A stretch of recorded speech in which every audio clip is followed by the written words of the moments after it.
Bismillah. Assalamualaikum warahmatullahi wabarakatuh. Bismillahirrahmanirrahim. Alhamdulillahirabbil alamin. Wa bihi nasta'inu ala umurid dunya waddin. Allahumma sholli wa sallim wa barik ala habibina wa syafi'ina Sayyidina wa maulana Muhammadin wa ala alihi wa ashabihi wa man tabi'ahum bi ihsanin ila yaumiddin. Bismillah. Mari kita lanjutkan ngaji filsafat kita, melanjutkan sesi minggu yang lalu. Kita masih ada di sesi musibah. Jadi meskipun situasi kita hari ini masih situasi yang serba prihatin karena ada pandemi virus corona, semoga semangat kita, gairah kita untuk belajar, untuk nambah ilmu tidak menyusut. Karena betapapun setiap peristiwa seperti kita singgung minggu lalu di sesi bencana, pasti di balik itu banyak hikmah-hikmah yang kalau kita bisa menemukannya, insya Allah akan meningkatkan kualitas hidup kita. Ya, meskipun ngaji kita kali ini sifatnya jarak jauh, tidak seperti biasanya. Kalau dulu saya ngajinya rame-rame, kita ngaji di masjid, bisa saling menatap wajah, sehingga bisa lebih gayeng, bisa lebih bisa lebih menyenangkan. Tapi sekarang kita ngajinya jarak jauh, ini saya duduk sendirian, tidak ada siapa-siapa. Makanya kemarin ada yang tanya, Pak Faiz kok kelihatannya ndak bisa santai ngaji jarak jauh. Iya, wong saya sedang duduk sendirian. Ini khawatirnya kalau ketawa-ketawa sendiri nanti dianggap orang yang Oke, jadi kalau bahasanya usul fikih itu ma yudraku kulluhu la yudraku kulluhu. Apa yang tidak bisa dipenuhi sepenuhnya, ya tidak harus ditinggalkan sepenuhnya. Mungkin ngaji kita kali ini tidak seperti biasanya, ada yang kurang, ada yang terasa berbeda. Saya kira tidak masalah lah, yang penting tidak kita tinggal semuanya, khususnya aspek yang paling utama yaitu nambah wawasan keilmuannya. Sebelum ngaji di tema kita kali ini saya ingin menegaskan. Ini di beberapa sesi dulu sering saya sampaikan. Saya lupa minggu kemarin sudah saya sampaikan apa belum. Jadi memahami peristiwa-peristiwa yang kita alami dalam hidup ini, jangan lupa kita punya framework qadha dan qadar. Qadha dan qadar itu sering saya terjemahkan sebagai sunnatullah dan kudratullah. Qadha itu kan ketetapan Allah sejak zaman azali untuk alam semesta. Sementara yang qadar ini ketetapan Allah sesuai keinginannya. Jadi peristiwa apapun yang kita hadapi itu jangan lupa ada unsur qadha, ada unsur qadar. Di aspek qadha ini, aspek sunnatullah. Kalau teman-teman yang di kampus mungkin menyebutnya hukum alam. Ada mode-mode, ada pola-pola di alam semesta ini. Ini yang dipelajari oleh para ilmuwan. Kalau kita di zaman corona ini keluar-keluar tidak pakai masker, ya kemungkinan kita bisa tertular virus corona. Itu sunnatullah. Kalau kita tidak pernah kena sinar matahari, ya kemungkinan nanti kita terganggu kesehatan kita. Itu sunnatullah. Ini harus kita pedomani juga. Jadi tidak boleh kita tabrak, ini juga ketetapan Allah. Tapi ada juga aspek kudratullah. Kudratullah itu ketika Allah dengan kodratnya, dengan kekuasaannya mengintervensi kehidupan kita. Mungkin kita ini tidak terlalu pinter, tapi karena kita rajin belajar, terus Allah mengintervensi. Harusnya kita nilainya jelek, tapi nilainya terus jadi bagus. Itu intervensi dari Allah. Meskipun secara kalkulasi rasional itu kita harusnya nilainya ya tetap jelek. Wong kita belajar serius juga tidak paham-paham. Tapi Allah masuk intervensi, itu namanya kudratullah. Dulu sering saya ilustrasikan dengan guyonan bagaimana ketika orang loncat dari lantai 30 hotel misalnya.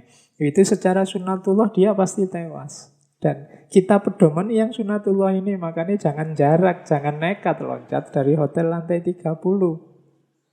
Tapi mungkin ada momen yang kita kepepet, mungkin tidak sengaja atau mungkin karena apalah terus kita tiba-tiba kepleset jatuh dari lantai 30. Itu satu-satunya harapan kita kan tinggal kudratullah. Ketika Allah intervensi menyelamatkan kita.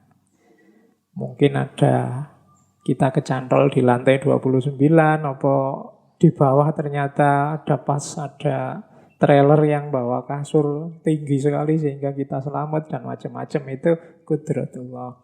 Namun dalam hidup ini kita wajib memedomani juga sunnatullah. Termasuk menghadapi pandemi ini. Jangan tiba-tiba sudahlah ini takdirnya Allah, dipasrahkan saja pada Allah. Saya keluar juga bebas-bebas saja, kalau waktunya sakit ya sakit. Rumusnya tidak begitu. Pandangan itu tidak salah, tapi pandangan itu ada di kubu kudratullah. Ketika Allah yang mengintervensi, kita hidup harus juga mengimani qadha, mengimani sunnatullah. Jadi tidak boleh sembrono. Kuliah, belajar, ya kan? Ingin dapat penghasilan, ya bekerja. Ini sunnatullah. Bahwa nanti pekerjaanku ini loh, hanya seperti ini apa ya cukup. Yang penting kita kerja serius, nanti sambil berdoa sehingga Allah ridha, kemudian rizki kita mencukupi. Jadi rumusnya kita menghadapi semua peristiwa ini ya di sunnatullah dan juga kudratullah. Dua-duanya harus imbang. Sunnatullah saja mungkin membuat kita putus asa. Seperti kita sekarang kan kebingungan luar biasa ini mengatasi pandemi virus corona ini. Maka jangan lupa ada kudratullah. Kita masih bisa berdoa, kita masih bisa berharap pada kemurahan Allah. Jadi sebaliknya kalau kita kudratullah saja, ini membuat kita sembrono, membuat kita tidak hati-hati, membuat kita tidak serius hidup. Semuanya dipasrahkan pada Allah. Jadi bukan salah, tapi tidak pas dosisnya. Kita butuh dosis yang mengandung qadha juga mengandung qadar. Kita harus memedomani sunnatullah meskipun jangan lupa ada kudratullah. Jangan putus asa. Oke, langsung saja ya. Ini pengantar sebenarnya teori tadi sering saya sampaikan. Cuma siapa tahu lupa. Karena kadang-kadang masih saya lihat di banyak kesempatan ada yang berpandangan sudahlah pasrahkan saja semuanya pada Allah. Ada yang begitu. Ada yang begitu ngototnya dengan program-program, dengan konsep-konsepnya seolah-olah kalau tanpa itu persoalan tidak selesai. Jadi kita sering tidak imbang, kita sering lupa bahwa ya ada sunnatullah tapi juga ada kudratullah. Tapi jangan jujuk kudratullah karena kita wenang berusaha dengan memedomani sunnatullah. Oke, masuk ke tema kita kali ini yaitu tentang sakit. Memaknai sakit. Minggu lalu kita membaca bencana. Ini mirip kelanjutannya minggu lalu. Minggu lalu kita dapat bencana, sekarang kita ngomong korbannya. Ini korbannya orang-orang yang sakit kena bencana. Bismillah ya, kita mulai. Apa itu sakit? Kemudian seperti minggu lalu lah kita jelajahi perspektif-perspektif tentang sakit. Kemudian hikmah-hikmahnya sakit, termasuk sedikit nanti masuk ke ranah agama. Jadi kita awali sekarang dari apa sih sakit itu? Saya mengambil konsep dari bahasa Inggris ya. Karena kalau di bahasa Indonesia kelihatannya variasinya kurang detail. Dalam bahasa Inggris, sakit itu kadang disebut disease, kadang disebut illness, kadang disebut sickness. Ini 3 istilah. Maksudnya beda. Dalam bahasa Inggris ini kadang-kadang kita 3-3-nya kalau di bahasa Indonesia kan ya terjemahannya sakit. Tapi dari yang dimaksud istilah itu sebenarnya berbeda. Kalau disease ini hubungannya dengan tubuh itu sendiri yang sakit. Itu namanya disease. Kepala yang pusing, itu disease. Gigi yang patah, itu disease. Rambut yang rontok, itu disease. Ini dokter itu biasanya pertama-tama yang dilihat ini, yang dicari ini, akar penyakit itu di disease. Apa yang terjadi dengan organ tubuh kita. Ini yang perlu disembuhkan. Namanya disease. Beda sama illness. Illness ini juga sakit. Tapi yang dilihat bukan apa yang terjadi dengan tubuh kita, tapi yang dilihat apa yang kita rasakan. Kalau yang disease tadi perlu disembuhkan, tapi yang illness ini harus dikontrol dan diatur. Mungkin rambut kita rontok, tapi rambut yang rontok ini bisa bagi orang tertentu biasa saja, bisa bagi orang tertentu bahaya ini. Gelisah dia. Nah itu illness. Jadi rambut yang rontok bagi saya itu biasa, orang itu nggak rontok ya. Tapi kalau pas ada orang lain rambutnya rontok, kan ada yang panik luar biasa, itu illness. Ada yang orang tertentu pusing sedikit itu biasalah. Tapi bagi orang yang lain pusing sedikit aja sudah panik. Itu illness. Bahkan ada orang yang tidak sakit tapi merasa sakit. Itu illness. Tubuhnya itu biasa-biasa. Tidak ada yang salah, tapi dia merasa sakit. Kalau dalam psikologi kan disebut psikosomatis itu. Jadi illness, ini ada bedanya antara disease sama illness. Illness ini rasa individu tentang sakit yang dialaminya. Ada yang ketiga, yaitu sickness. Kalau sickness ini kesepakatan sosial. Jadi konsep-konsep dalam kehidupan kita, dalam budaya masyarakat kita, apa yang disebut sakit, apa yang disebut tidak sakit. Nah, ini namanya sickness. Jadi kalau yang disease itu organ tubuhnya yang memang secara faktual dia sakit, misalnya kukunya copot, kulitnya mengelupas, itu disease. Kalau illness itu yang dirasakan. Kalau sickness ini yang kesepakatan sosial budaya terhadap kondisi sakit.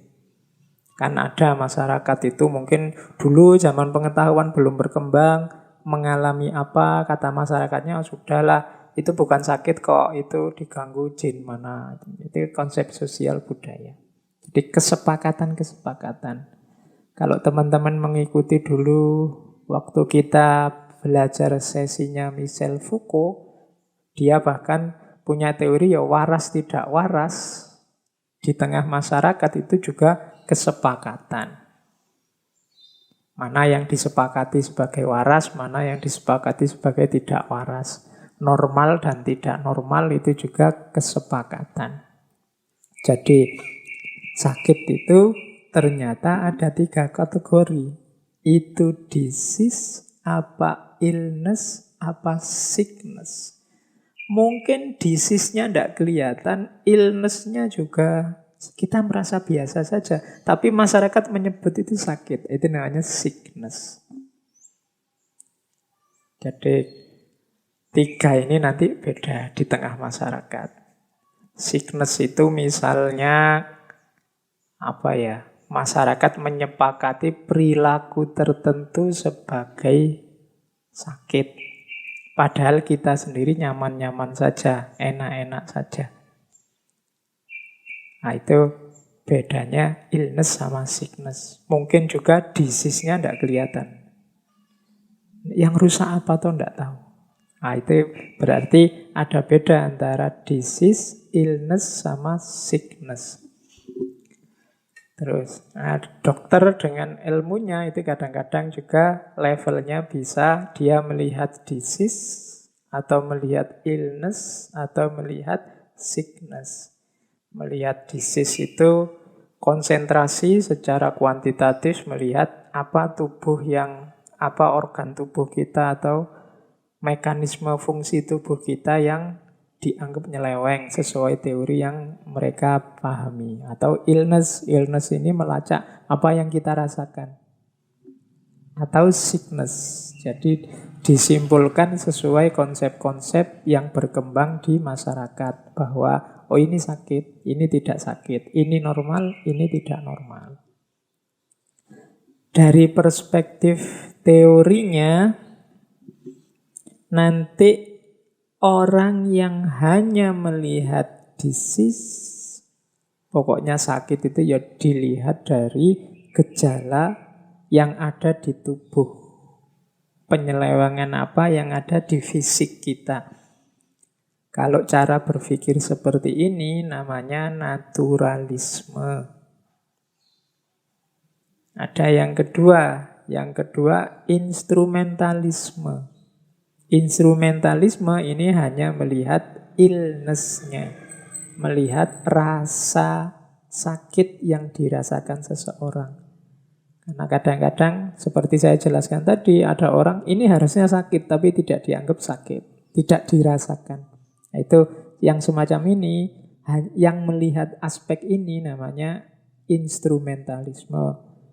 Ya contoh mudahnya, kalau teman-teman ada yang punya pacar ya, kadang-kadang kalau guyon sama pacar itu kan dipukul lah, dicubit lah, dijambak lah. Secara disease, naturalisme, dicubit itu ya sakit, dijambak itu ya rambut merontok ya sakit, dipukul-pukul ya sakit, ya nyeri. Tapi tidak kita rasakan. Kita kelola, kita sikapi sakit itu harusnya sebagai sakit, tapi kan terus kita kelola sebagai menyenangkan. Jadi ada ternyata yang secara disease harusnya sakit, secara illness tidak. Ada orang yang bahkan mungkin sakit berat, tapi daya pasrahnya, sikap mentalnya yang luar biasa, sakit yang seberat itu ternyata tidak dia rasakan berat. Itu kan secara illness dia canggih mengelola rasa sakitnya. Meskipun secara disease kalau dilihat yang terjadi ternyata ya harusnya dia sudah parah. Nah, itu bedanya naturalisme sama instrumentalisme. Ada yang ketiga, konstruktivisme. Kalau konstruktivisme ini melihat sakit itu ya sesuai yang disepakati. Misalnya dulu di awal-awal ciri-cirinya orang corona itu bla bla bla bla bla. Terus waktunya berkembang, ada gejala yang lain atau ada pengurangan gejala. Ternyata mengalami ini saja juga kemungkinan corona. Ini kan aspek sickness-nya, mana yang disepakati. Kesepakatan-kesepakatan bersama di antara kita. Ini yang kita sebut sakit, ini yang kita sebut sehat. Di teori konstruktivisme ini ada pandangan bahwa sebenarnya situasi sakit dan sehat itu disepakati bergantung pada perilaku dan situasi masyarakat. Masyarakat kita tidak suka rasa nyeri, maka nyeri disebut sakit.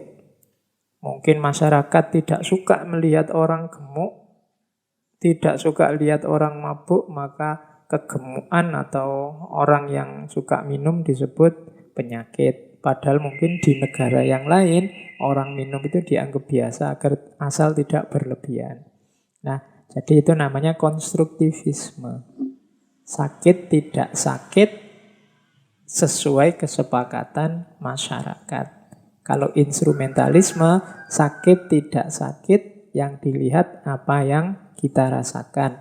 Kalau naturalisme, sakit tidak sakit, melihat aspek organ tubuh kita mana yang malfungsi, mana yang tidak berjalan semestinya. Ternyata sakit juga ada macam-macam pandangan. Kita lanjutkan. Insya Allah teman-teman yang saat ini mendengarkan ngaji, kalau saya boleh menebak, pasti semuanya pernah mengalami rasa sakit, pernah mengalami sakit. Bahkan Kanjeng Nabi pun juga pernah mengalami sakit. Tidak masalah, sakit itu manusiawi, bukan aib.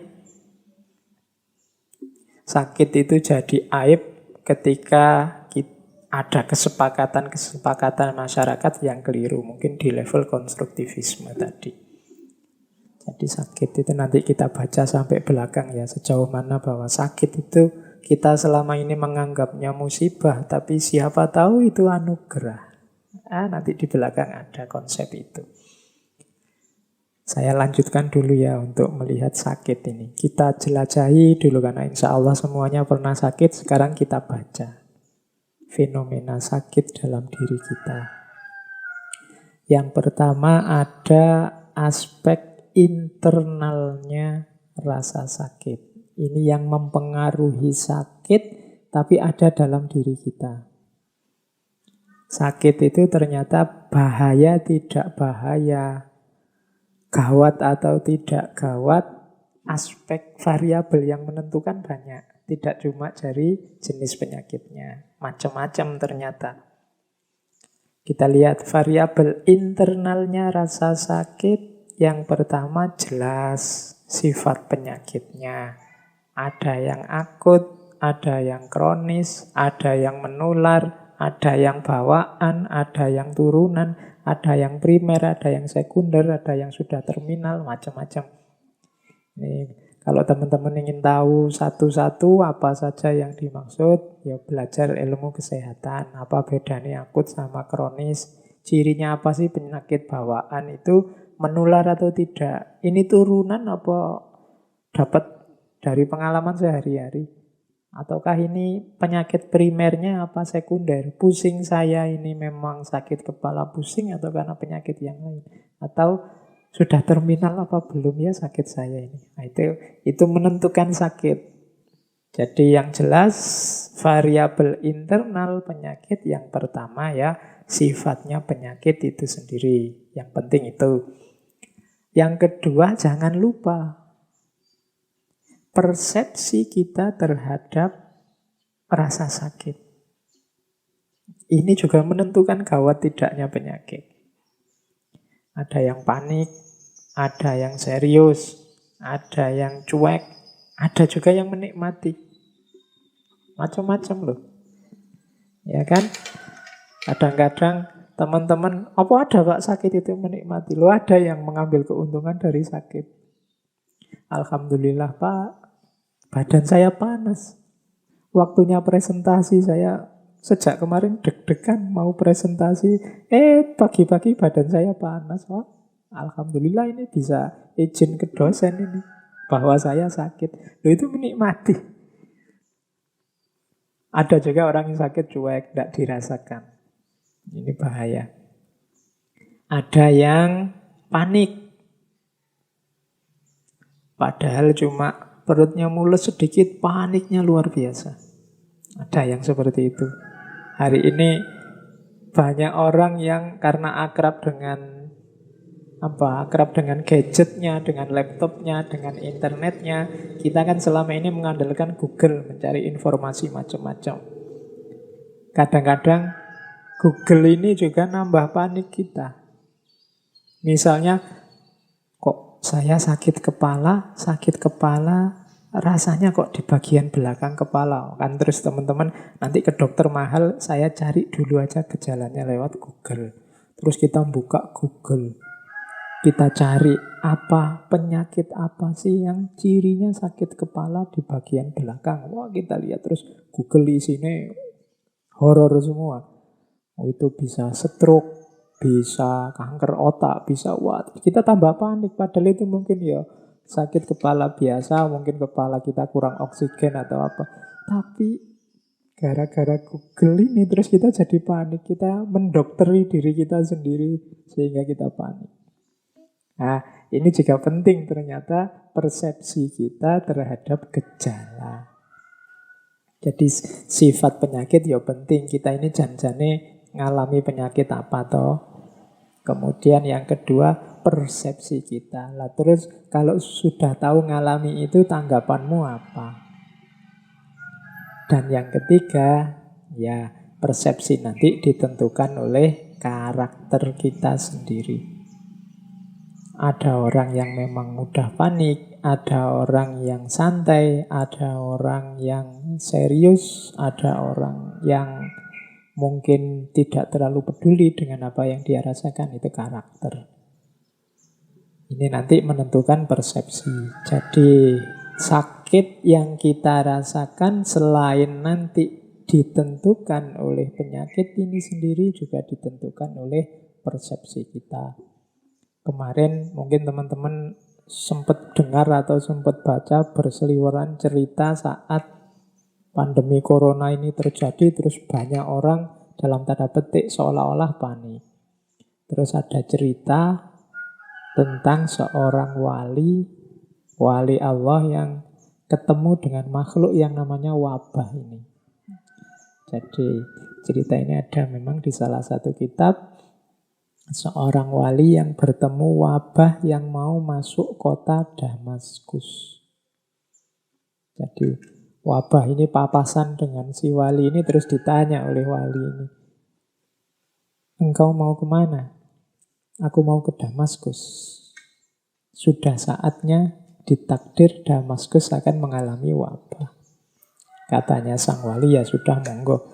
Tugasmu memang itu. Tapi saya tanya kira-kira nanti korbannya berapa? Saya dapat amanat untuk sedikitnya untuk mengambil sekitar 1.000 nyawa dari wabah ini.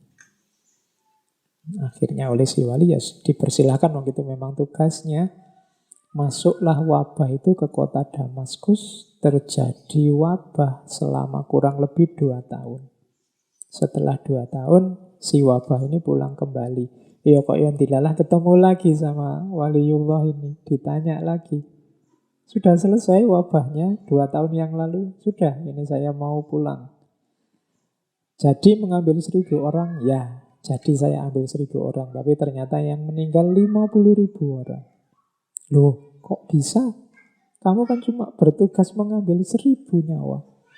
Iya, saya ngambilnya 1.000 sebenarnya, cuma yang 49.000 ini panik. Yang 49.000 ini bingung karepe dhewe, terus jadi sakit, jadi meninggal. Akhirnya ya 50.000. Ini cerita ini kita dengar kemarin ya. Banyak yang menceritakan versi ini. Itu maksudnya apa? Ternyata penyakit itu tidak hanya ditentukan oleh jenis penyakitnya. Sikap kita juga menentukan. Karakter kita terhadap penyakit juga menentukan. Makanya tetap sakit apapun yang kita miliki, cara berpikirnya harus tetap optimis. Itu saya bawa quotes dari Hippocrates yang dikenal dengan filosof Yunani yang concern dengan ranah kesehatan. Kapan-kapan kita gali ya gagasan-gagasan beliau.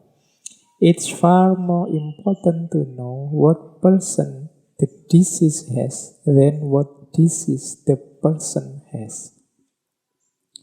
Katanya Hippocrates, lebih penting untuk tahu what person the disease has.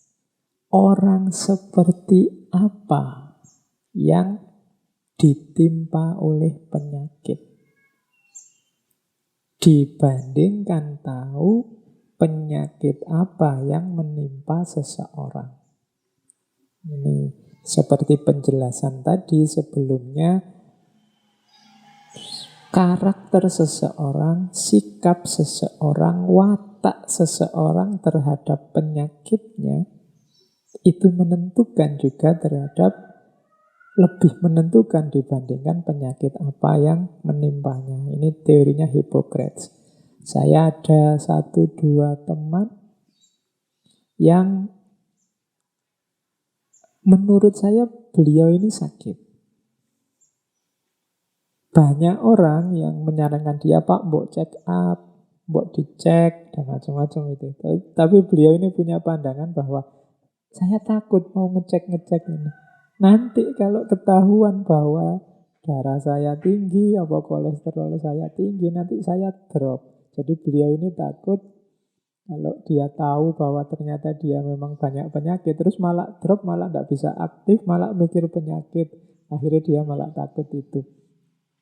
Ya, ini mungkin ada salahnya, di level tertentu juga ya ada benarnya. Jangan-jangan memang begitu.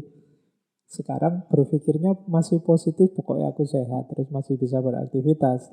Tapi siapa tahu nanti kalau ternyata setelah dicek malah tahu jadi penyakit, malah kepikiran, malah jadi negatif. Mungkin begitu kan, beliau yang lebih ngerti tentang kondisi mental beliau sendiri.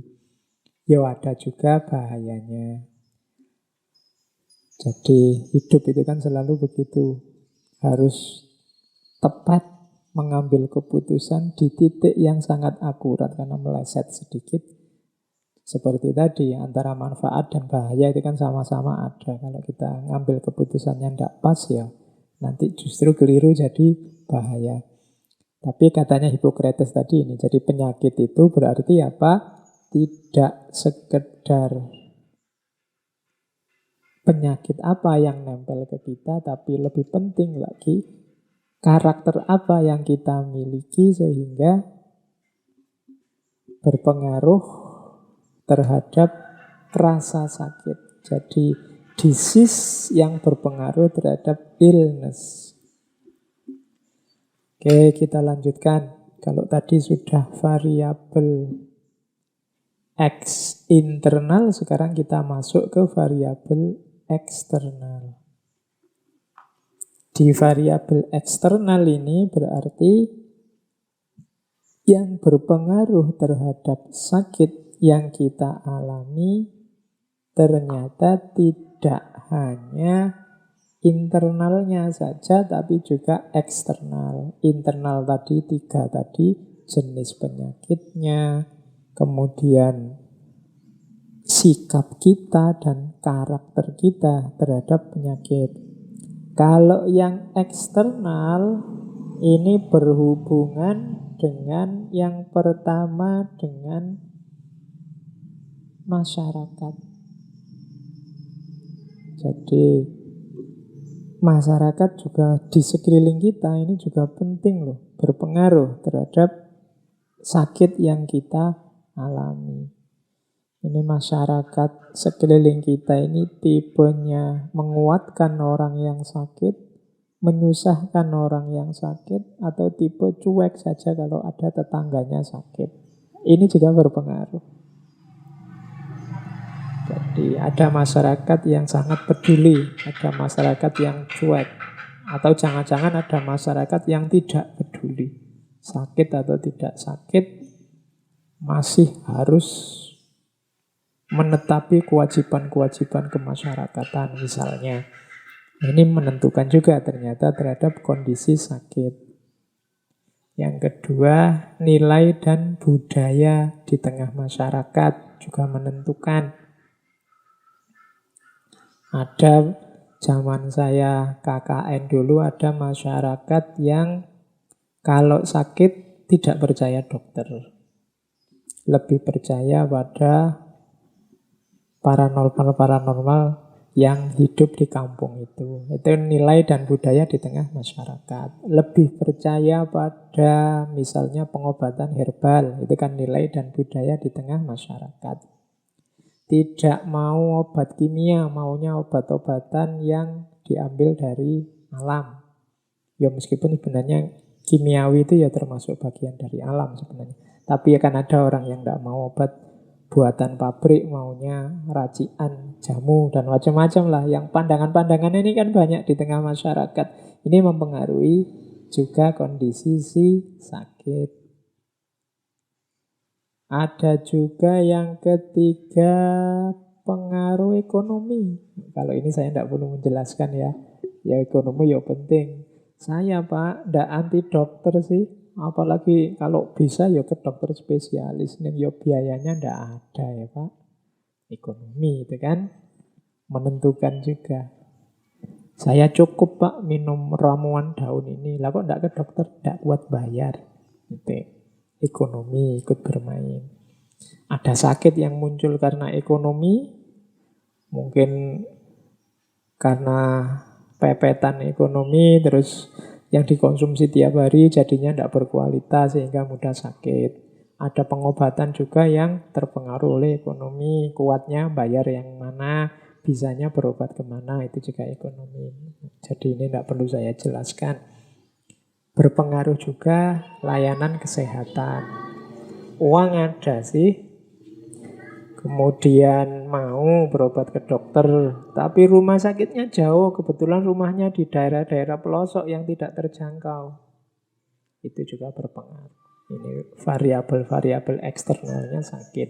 Mungkin di aspek-aspek eksternal ini ya, kalau ada masalah, kita harus bareng-bareng mencari solusinya, khususnya mereka yang punya kuasa, para pemimpin, pemerintah itu yang punya kewajiban mencari solusi kalau di ranah eksternal ini ada masalah. Masyarakat, nilai dan budaya, ekonomi, dan juga layanan kesehatan. Jadi teman-teman, sakit itu bisa disease, illness, sickness. Kita pahami secara naturalisme, instrumentalisme, konstruktivisme. Jangan lupa juga ada variabel eksternal, internal yang mempengaruhi rasa sakit. Oke, kita lanjutkan. Kita masuk ke dalam sekarang, dalam diri kita, diri orang-orang yang sakit. Mari kita pahami emosinya orang sakit. Ini kita pernah sakit, teman kita juga pernah sakit, mungkin di antara keluarga kita juga pernah sakit sehingga terpaksa kita mendampingi atau ngopeni orang sakit. Ada baiknya kita pahami respon-respon emosinya, biar kita saat melayani mereka lebih bisa memahami. Yang pertama, orang sakit itu biasanya ada unsur fear, takut. Jadi, dan ada juga unsur anxiety. Anxiety itu cemas. Ini ada beda ya antara fear dan anxiety. Fear itu takut, anxiety itu cemas. Takut itu terhadap sesuatu yang nyata di depan kita. Itu takut. Kalau anxiety, cemas itu terhadap sesuatu yang mungkin terjadi di masa depan. Makanya ada penyakit yang namanya gejala kecemasan. Gejala kecemasan ini semacam psikosomatis. Orang-orang yang cemas. Sakit cemas ini mungkin orang yang misalnya ya kita habis layat ada tetangga kita meninggal karena misalnya serangan jantung atau kena stroke. Nah itu kalau kita terpengaruh oleh tetangga kita yang meninggal itu kadang-kadang memunculkan kecemasan. Mungkin nanti waktu pulang dada kita berdebar-debar sedikit saja, kita sudah panik. Wah ini jangan-jangan kena jantung ini.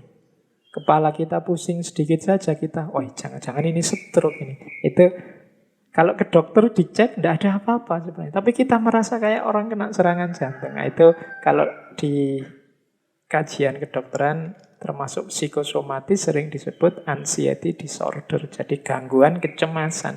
Bisa jadi penyakit. Meskipun awalnya hanya cemas. Kadang-kadang ini tidak cuma karena tetangga meninggal, karena kita rajin baca-baca tentang kesehatan, ada apa sedikit di tubuh kita, kita takut. Kaki kita kesemutan sedikit saja, waduh, ini jangan-jangan gejala stroke ini kok kesemutan. Kemudian apalah dan seterusnya, itu namanya anxiety. Cemas tentang apa yang terjadi, yang akan datang. Kalau kita punya tetangga, punya teman sedang sakit, jangan ditakut-takuti biar dia tidak cemas. Jadi fear itu kalau sakit tentang sesuatu yang nyata, spesifik. Mas, nanti sampean diinjeksi, rasanya agak sakit sedikit ya, karena itu kan jarum ditusukkan. Terus aduh takut saya dok, itu takut. Jelas yang ditakuti apa, tentang apa. Kalau anxiety tadi tidak jelas. Biasanya terjadi jangan-jangan nanti ini, jangan-jangan nanti itu. Itu kan tidak jelas. Kalau takut jarum tadi kan jelas. Itu bedanya fear sama anxiety. Aku kok muntah terus ya? Aku takut nanti dehidrasi ini. Itu fear.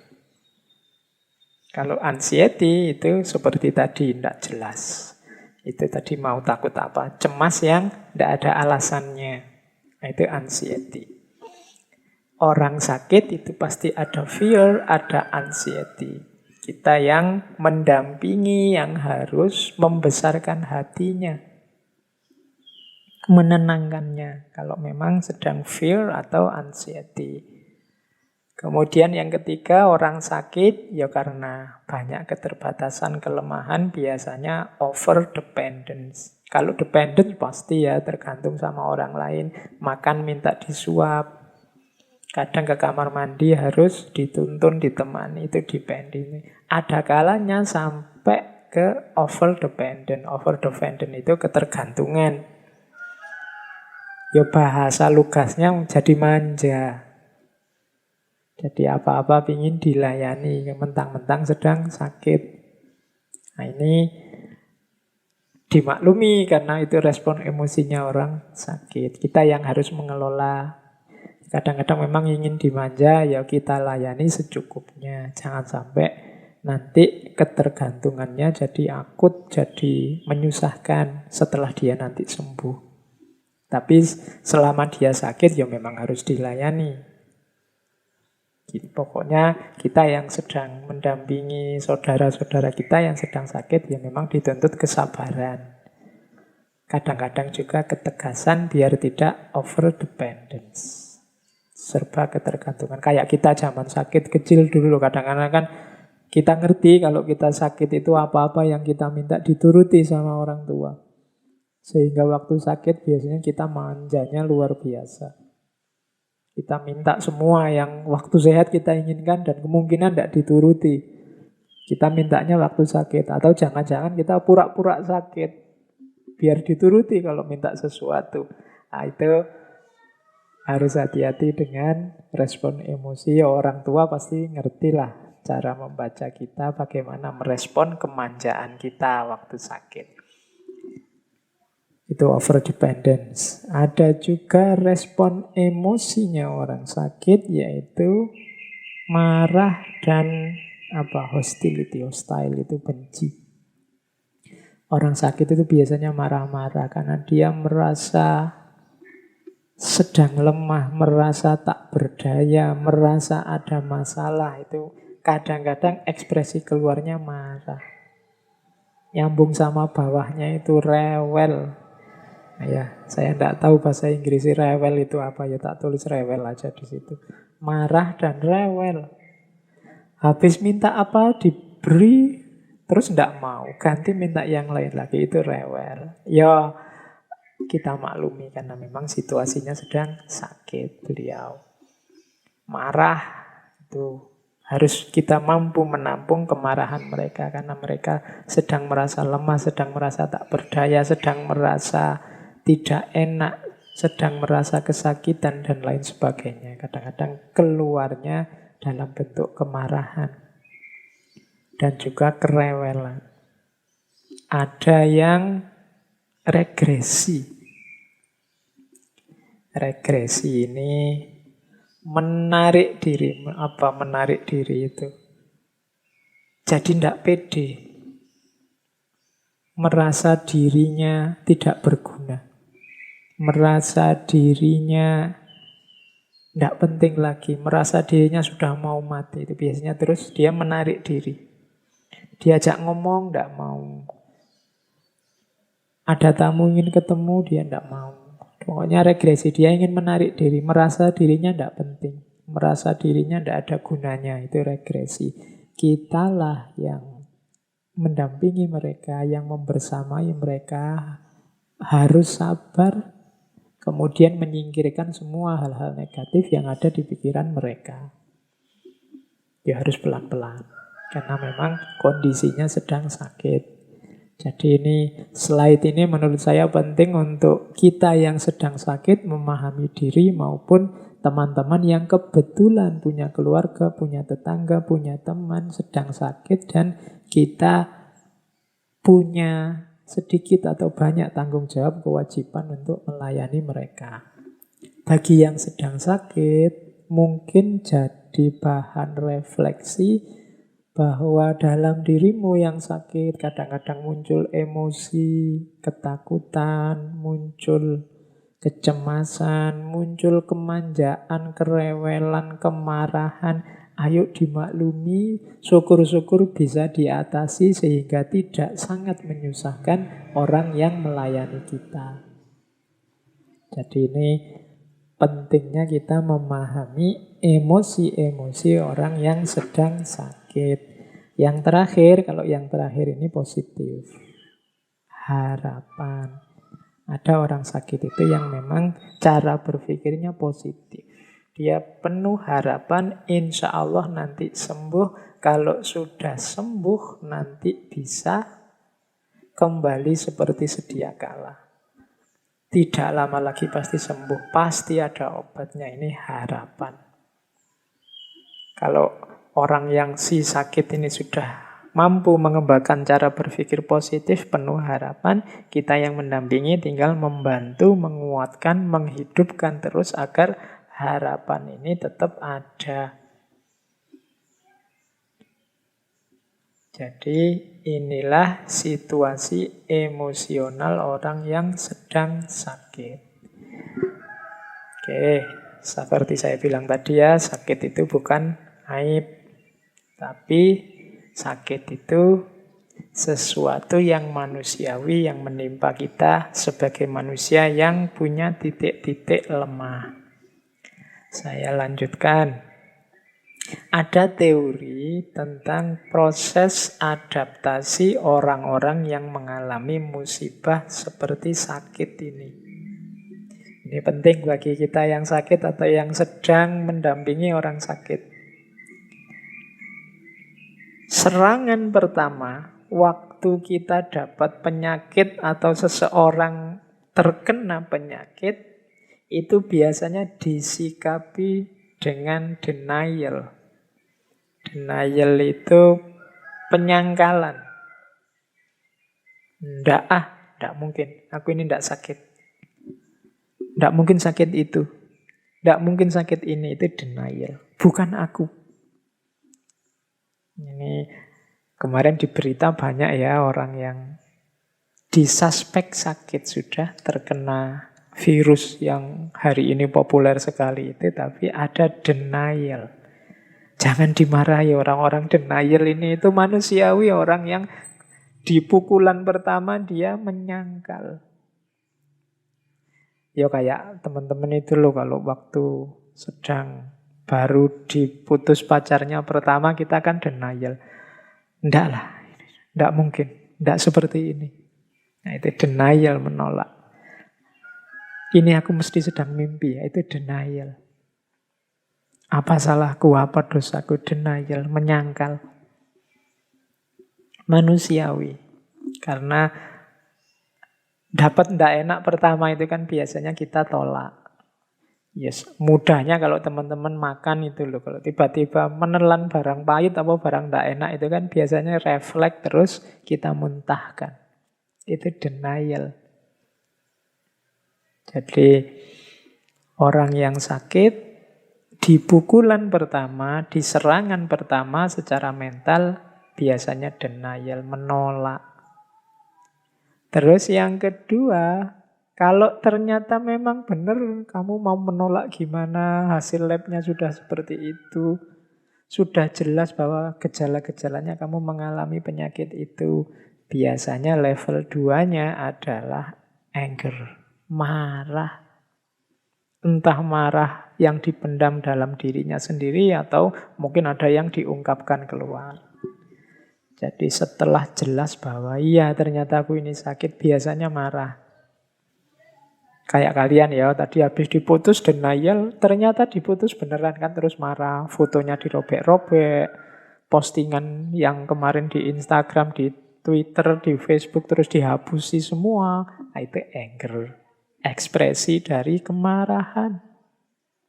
Ketika ternyata memang aku sedang sakit, ternyata aku memang ditolak, itu marah setelah menolak. Oke, setelah marah, ya marah kan ada durasinya, marah terus-terusan ya capek. Biasanya terus ketika sudah turun marahnya muncul apa? Bargaining atau negotiation. Bargaining itu begini, negotiation. Ya mungkin aku terkena virus, tapi bukan yang paling parah kan, tapi masih ke depan nanti masih sebentar lagi bisa disembuhkan kan, ada harapan kan, aku bisa balik padanya lagi kan, itu bargaining, negotiation. Jadi setelah marah menawar, itu bargaining. Yang lain banyak juga kan, nah itu bargaining. Tidak cuma aku kan, itu bargaining. Yang sembuh lebih banyak kan daripada yang mati, itu negotiation, bargaining, menghibur.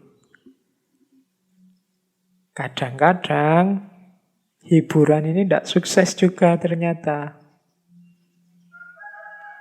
Misalnya tadi, yang meninggal lebih sedikit kan daripada yang sembuh misalnya.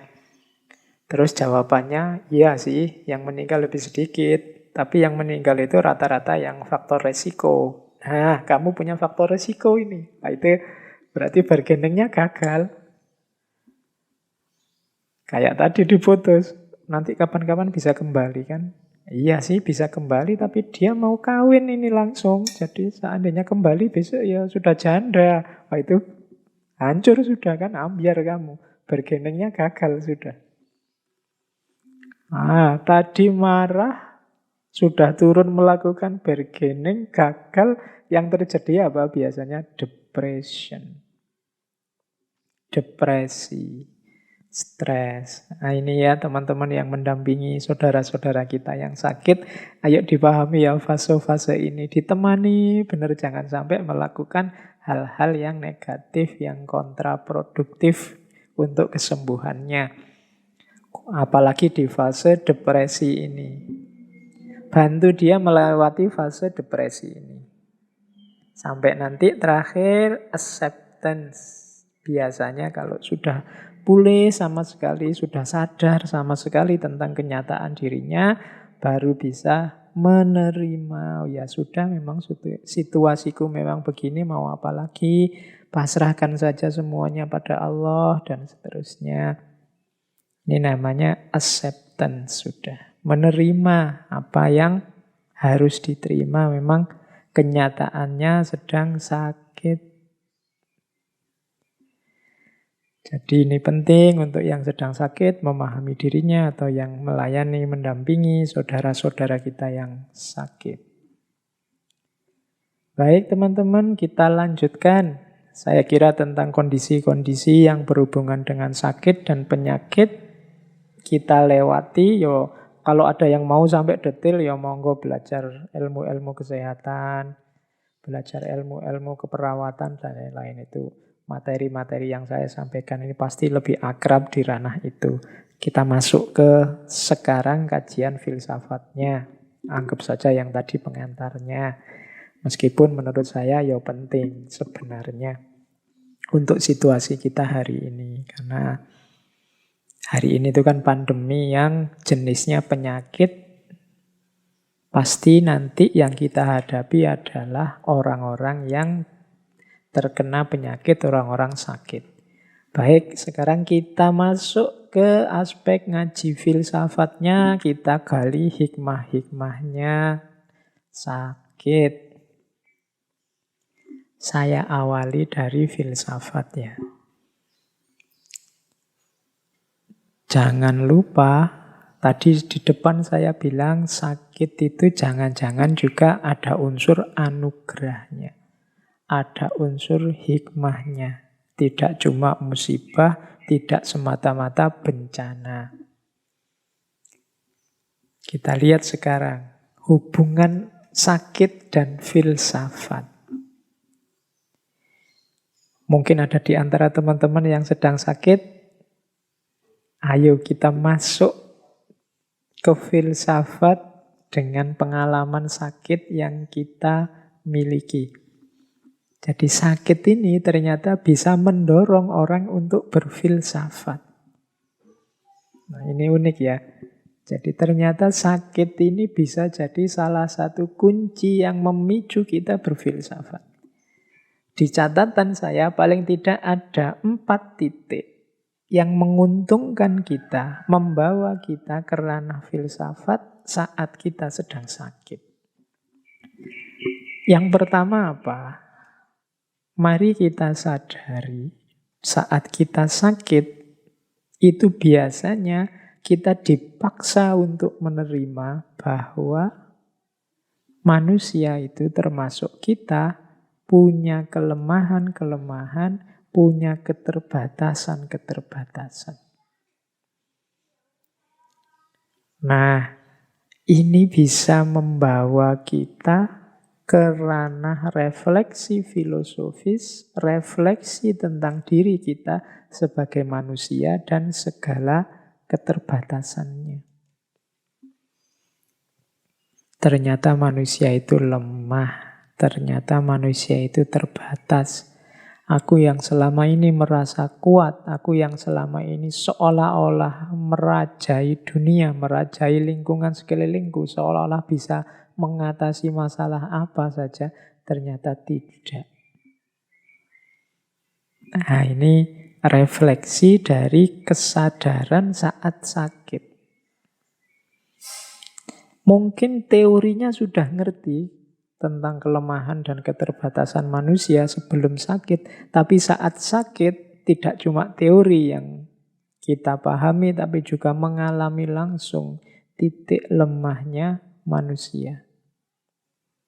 Seenak apapun makanan, seluar biasa apapun kekayaan, sedahsyat apapun pasangan yang cantik, yang ganteng, ternyata waktu kita sakit tampak tidak ada nilainya, tidak bisa diandalkan untuk hidup kita.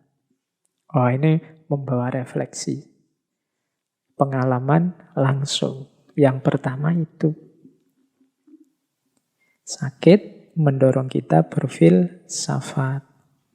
Yang kedua, kondisi sakit selain dia memancing refleksi, ternyata juga merupakan tantangan untuk kita menaklukkan, dan meluaskan. Tadi kan kita terbatas. Biasanya orang yang mau berpikir lebih jauh tidak sekedar menerima kelemahan dan keterbatasan, tapi itu dianggap sebagai tantangan untuk ditaklukkan. Iya ya, ternyata aku ini terbatas. Kalau hujan, kena air, terus flu, terus pilek. Nah, ini tidak sekedar diterima, tapi kita bisa berefleksi lebih jauh gimana caranya menaklukkan situasi. Agar kita gimana caranya ya mensiasati agar aku kuat misalnya. Atau bikin apa sehingga kalau hujan, aku tidak kena hujan, bisa jalan-jalan keluar tapi tidak kena hujan waktu hujan. Nah, ini namanya penyakit, keterbatasan, kelemahan kita jadikan tantangan. Para dokter, para ahli mungkin sekarang sedang berusaha keras untuk mencari obat, vaksin juga untuk mengatasi virus corona ini. Ini karena mereka menganggap sakit tadi, kelemahan dan keterbatasan manusia tadi sebagai tantangan yang harus ditaklukkan. Tidak sekedar diterima. Diterima ya, tapi terus dicarikan solusinya. Karena pasti ada pola, ada rumus, ada kategori-kategori. Itu yang tadi di awal saya sebut, itu sebagai sejenis sunnatullah yang harus kita pahami, kita taklukkan. Yang pertama, sakit mendorong kita berefleksi tentang kelemahan, keterbatasan diri. Yang kedua, sakit juga ternyata membantu kita untuk kreatif. Meluaskan batas hidup kita, meluaskan batas kelemahan kita, menaklukkan kelemahan-kelemahan kita. Itu berarti yang pertama mendorong berpikir refleksif, yang kedua mendorong berpikir solutif dan kreatif. Itu kontribusi dari sakit. Yang ketiga, ini ada pengaruh juga membantu kita, rasa sakit itu membantu distancing effect. Membuat kita menjauh sebentar dari rutinitas, dari keramaian. Wah, ini saya harusnya tidak menjelaskan detail. Yang ketiga ini kita ngalami langsung hari ini. Wabah ini membuat kita dipaksa untuk mengambil jarak dari rutinitas, dari orang lain. Kenapa sih distancing effect ini penting? Karena memang untuk berpikir objektif, untuk berpikir jernih, itu kita perlu sedikit mengambil jarak dari yang kita baca. Kalau kita masih di dalam, masih terlibat, masih sangat dekat, biasanya berpikirnya masih kurang objektif. Saya misalnya saya sebagai dosen di fakultas mana, di kampus mana, itu biasanya misalnya saya memahami kampusku sendiri, memahami jurusanku sendiri, itu ya susah objektif, wong saya terlibat di dalam situ terus. Untuk bisa objektif, agak menjauh sedikit, kemudian dilihat dari luar. Dibaca dengan jarak tertentu, biasanya lebih objektif. Kita sendiri juga begitu, kalau masih terlibat dengan rutinitas kita sehari-hari, biasanya juga kita anggap yang rutin itu baik saja terus. Maka perlu fungsi distancing effect, fungsi menjauh. Nah, sakit ini memberi kita fasilitas itu. Jadi memberi kita fasilitas untuk berpikir jernih dengan cara menjauh sebentar. Jadi yang pertama sakit itu membuat kita berpikir reflektif, yang kedua membuat kita berpikir kreatif, yang ketiga membuat kita berpikir objektif. Yang keempat, ini Teori bagaimana sakit mendukung berfilsafat. Sakit ini memancing pertanyaan. Biasanya kalau sedang sakit, kita kan banyak waktu longgar. Kita memikirkan diri kita, lingkungan sekeliling kita, kehidupan kita, dan macam-macam. Saat sakit mungkin kita bertanya, mengapa sih aku ini hidup? Mengapa sampai detik ini Allah mengizinkanku masih hidup? Terus bagaimana besok aku menjalani hidupku? Nah, ini pertanyaan-pertanyaan seperti ini itu biasanya muncul kalau kita sedang jauh dari keramaian. Biasanya muncul saat kita muhasabah. Dan sakit memberi fasilitas itu. Semua orang mesti menyuruh kita istirahat saja kalau sedang sakit. Tidak usah capek-capek. Semuanya dilayani, dikerjakan orang lain. Ini membuat kita kemudian banyak waktu untuk berpikir. Termasuk memikirkan kehidupan ini. Membuat kita berpikir, mengapa kok aku masih hidup? Apa yang sudah aku lakukan selama ini? Bagaimana selanjutnya aku hidup? Sudah pas apa belum sih hidupku selama ini dengan ideal-ideal yang aku yakini dan seterusnya. Nah, ini sumbangan dari sakit. Maka di teori tentang hubungan sakit dan filsafat ternyata ada 4 kontribusi dari situasi sakit terhadap aktivitas berfilsafat kita. Yang pertama, sakit membuat kita berpikir reflektif. Yang kedua, sakit membuat kita berpikir kreatif, produktif. Yang ketiga, sakit membuat kita berpikir objektif. Dan yang keempat, sakit membuat kita berpikir kritis. Kita mengkritisi hidup kita selama ini. Jadi ternyata ada hubungan antara sakit dan filsafat. Ya meskipun begitu, kalau begitu saya milih sakit saja Pak daripada sehat. Nah, itu yang namanya tidak bijaksana. Ya tetap kita milih sehat. Ini yang saya sebut bantuannya sakit terhadap filsafat. Itu kan 4-4-nya ya bisa kita lakukan saat sehat. Meskipun kadang-kadang karena kita terlena harus diingatkan dengan sakit. Oke, kita lanjutkan. Kita cari hikmah-hikmahnya filsafat. Sekarang kita geser ke ranah agama. Kita cari hikmah-hikmah dari peristiwa sakit ini yang berhubungan dari agama.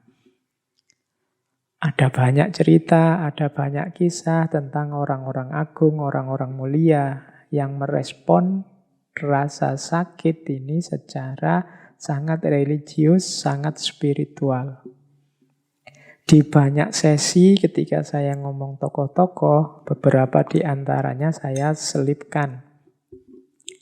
Mungkin teman-teman masih ingat dulu waktu sesinya Robi'ah Al-Adawiyah.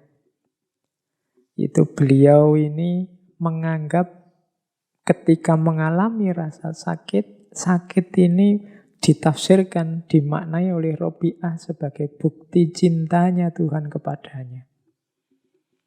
Jadi suatu ketika Robi'ah ini jalan, kemudian tersandung, terus tersungkur jatuh. Kakinya berdarah, dahinya berdarah. Tapi begitu jatuh, bangun, kemudian dia tersenyum dan bersyukur luar biasa kepada Allah. Nah, ada orang yang melihat peristiwa itu kemudian datang pada beliau. Loh, sampean ini gimana? Sampean ini kan sakit, tersandung, jatuh, berdarah-darah. Kok malah alhamdulillah kemudian tersenyum? Jawabannya Robi'ah, iya. Ini adalah dari kekasihku. Ini adalah bukti cinta dari kekasihku. Itu penjelasannya dianalogikan dengan teman-teman tadi saya jelaskan ya. Kadang-kadang teman-teman yang punya pasangan atau pacaran atau mungkin sama suami atau istrinya itu kadang-kadang kan ada situasi ketika sedikit memukul, sedikit mencubit, sedikit menjewer. Loh itu kalau dibaca objektif ya jiwitan, cubitan itu ya sakit. Pukulan itu ya nyeri dirasakan. Jeweran itu ya sakit. Tapi kan kita menanggapinya dengan bahagia, dengan senyum, dengan mesra.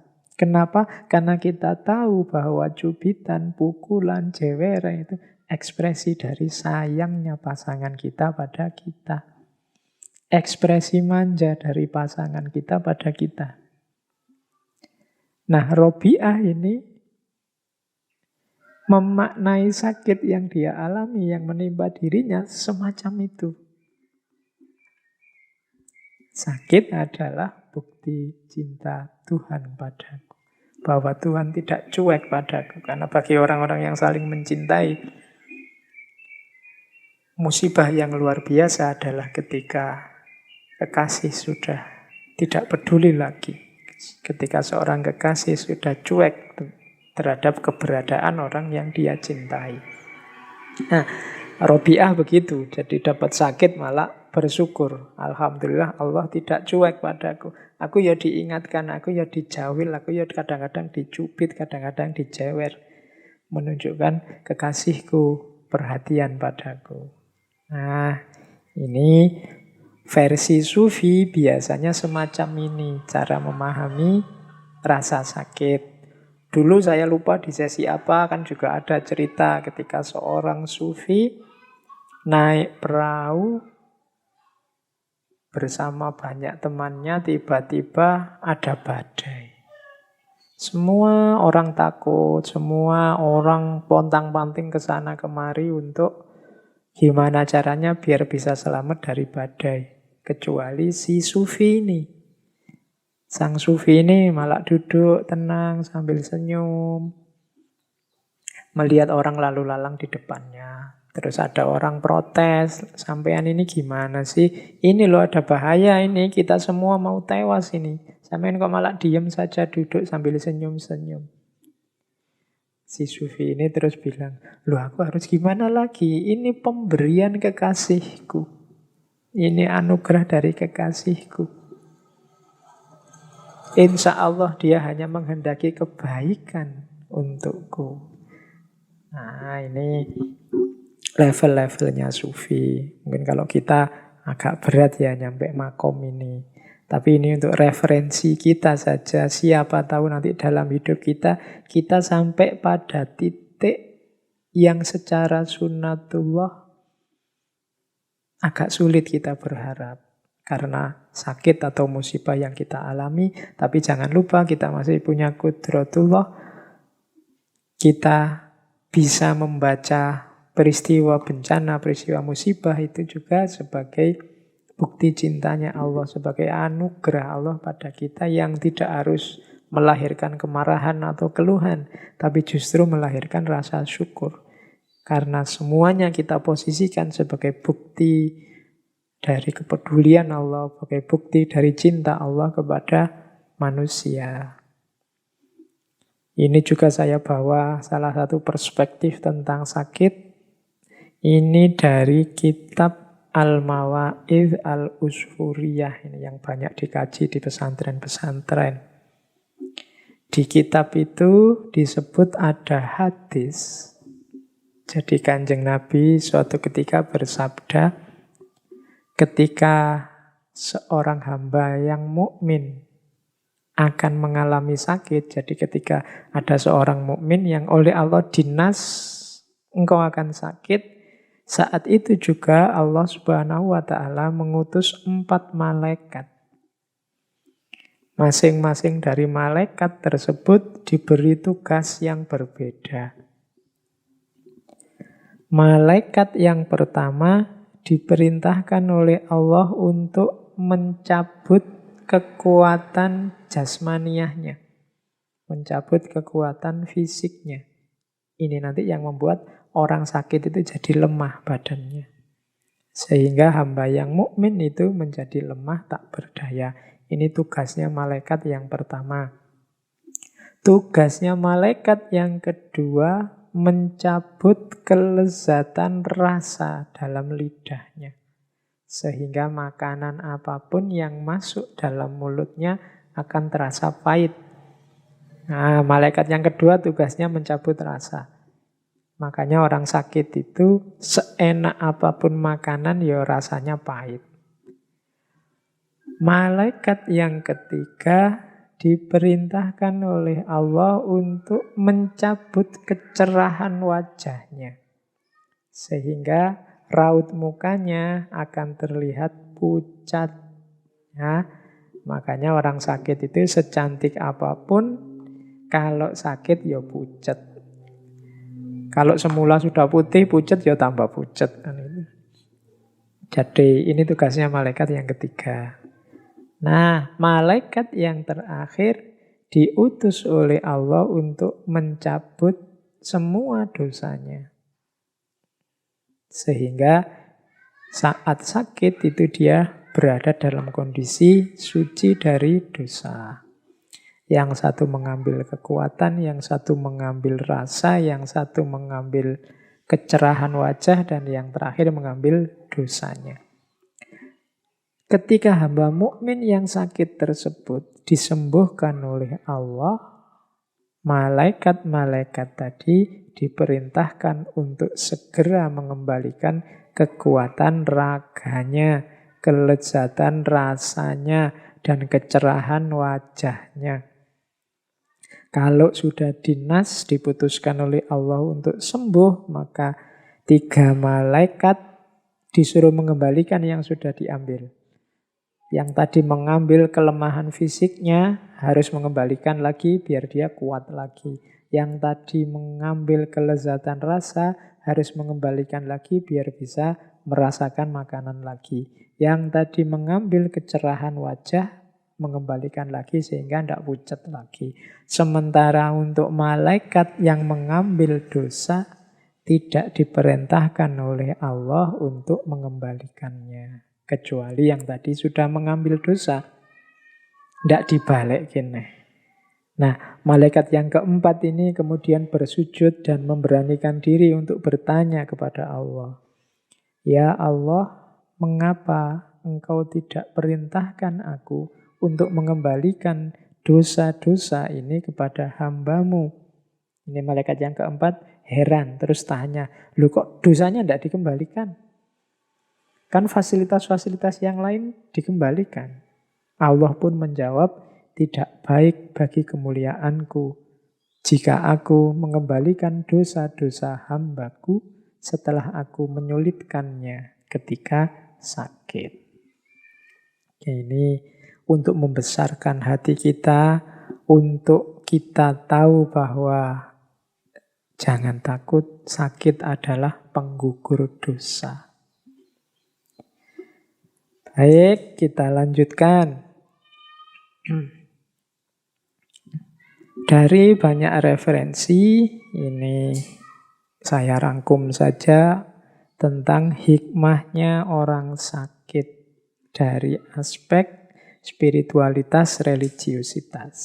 Jadi, jangan marah, jangan kecewa, jangan merasa tak berharga saat kita sakit karena kita sedang diberi fasilitas yang luar biasa oleh Allah dengan rasa sakit itu. Coba kita perhatikan hikmah-hikmahnya orang sakit. Yang pertama, orang sakit itu pasti lebih sering menyebut nama Allah dibandingkan ketika sehat. Silahkan kita introspeksi, silahkan teman-teman ngecek. Nama Allah itu insya Allah lebih banyak muncul saat kita dalam kesulitan, dalam kesusahan, dalam kondisi sakit dari mulut kita. Mungkin kalau pas sakit kita banyak istighfar, astagfirullah. Saat sedang sakit kita banyak ngomong baik-baik dari mulut kita selalu keluar ya Allah, selalu keluar astagfirullah, selalu keluar innalillahi dan seterusnya. Itu kalau sedang sakit ini otomatis mulutnya sering menyebut nama Allah. Ini fasilitas pertama bagi orang-orang sakit. Kalau kita tidak sakit biasanya sakarepe. Dari mulut kita bisa keluar macam-macam, tapi orang sakit ini biasanya mulutnya lebih terkontrol. Yang kedua, orang sakit itu dosa-dosanya lebih mudah dia ingat. Orang sakit itu biasanya tanya, dosa apa ya aku selama ini? Apa salahku ya Allah sehingga aku sakit? Kan biasanya begitu. Itu berarti memudahkan orang mengingat dosa-dosanya. Orang yang sudah teringat dosa-dosanya biasanya terus bergerak untuk minta ampun pada Allah. Jadi melapangkan jalan untuk bertobat, untuk istighfar. Oh itu berarti apa? Sakit adalah memfasilitasi itu, memudahkan kita mengingat dosa-dosa. Kemudian yang ketiga, ini tadi di depan sudah dijelaskan panjang lebar bagaimana rasa sakit itu membuat kita punya banyak waktu untuk muhasabah. Menilai diri, mengkalkulasi diri, menghitung diri. Untungnya apa sih Pak orang yang banyak muhasabah itu? Orang yang banyak muhasabah, untungnya dia bisa semakin baik, dan semakin baik dalam hidupnya. Karena manusia itu selalu ada kurangnya, selalu ada salahnya, selalu ada tidak sempurnanya, tapi tidak semua orang sadar mana yang salah, mana yang tidak sempurna, mana yang kurang. Dan itu bisa ditemukan lewat muhasabah, introspeksi diri. Orang yang tidak pernah introspeksi, ya tidak akan bisa maju. Dan sakit memfasilitasi kita untuk banyak muhasabah. Yang keempat, sakit ini posisinya seperti jihad.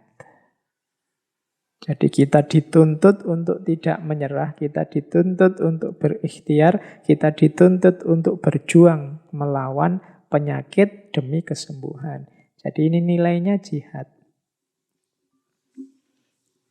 Bayangkan Allah memberi kita fasilitas sebagai seorang mujahid saat kita sedang sakit.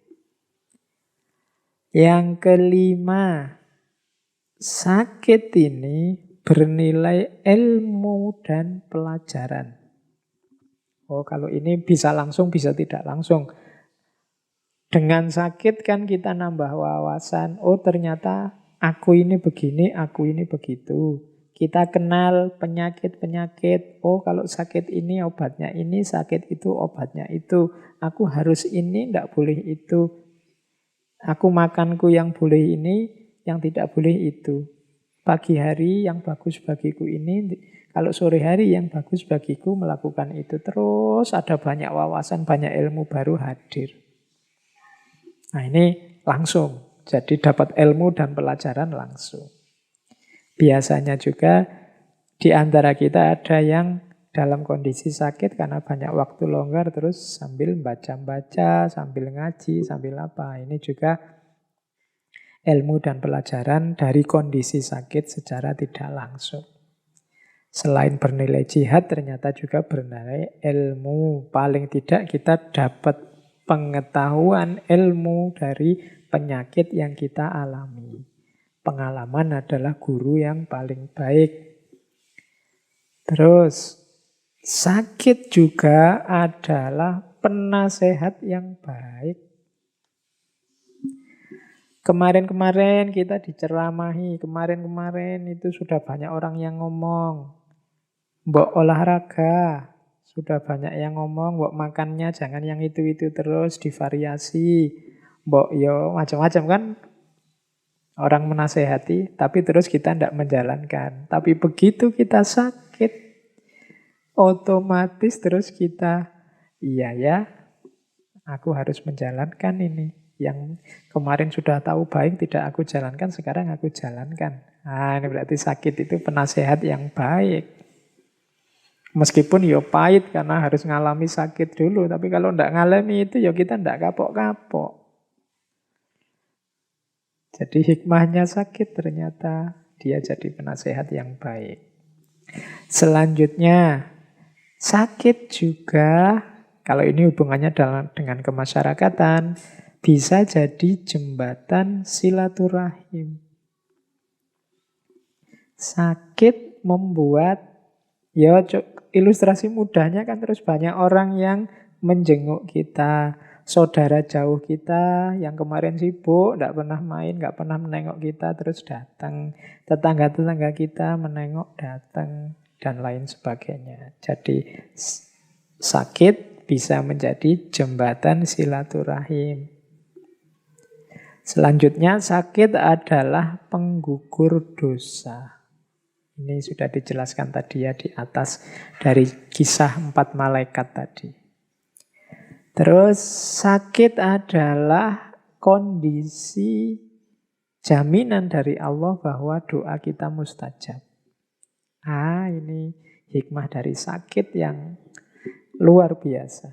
Ada cerita bahwa Imam As-Suyuti yang nulis ratusan kitab itu, di antara aktivitas beliau adalah jalan-jalan keliling kota, mencari orang yang sakit, dijenguk, terus minta didoakan.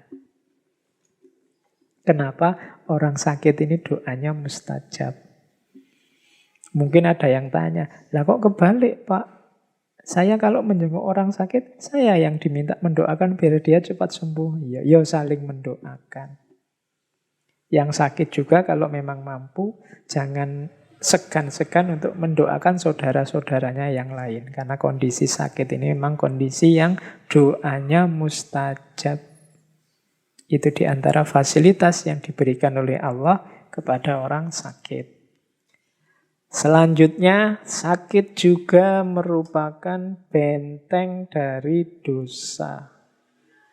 Kalau ini penjelasannya simpel. Sakit itu kita dalam kondisi lemah. Sakit itu kita dalam kondisi tidak berdaya.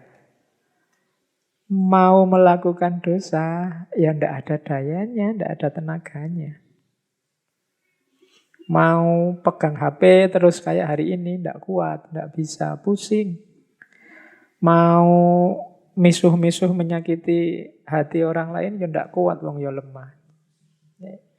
Makanya di antara hikmahnya sakit itu antara lain kita terbentengi dari dosa. Otomatis terhalang dari dosa. Itu yang membuat para sufi tadi di antara rahasianya. Sufi itu loh dapat sakit kok malah bersyukur. Iya, karena hikmahnya luar biasa banyak. Terus sakit juga bagi yang masih memungkinkan untuk beribadah, biasanya orang yang sedang sakit itu ibadahnya lebih mantap. Karena dia lebih dekat dengan Allah.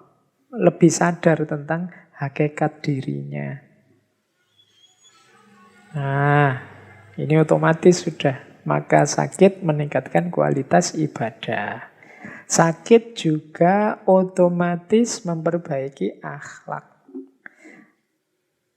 Orang sakit susah sombong, ala wong yo sakit penyakitan aja. Itu kan susah, mau merasa besar susah, mau tamak juga ndak kuat, mau ndak tawadhu itu ndak santun itu ndak bisa, memang dirinya lemah, maki-maki itu ndak kuat. Berarti apa? Loh akhlaknya ini otomatis tertata, otomatis baik. Dan yang terakhir, kalau ini pasti, sakit membuat kita mengingat kematian.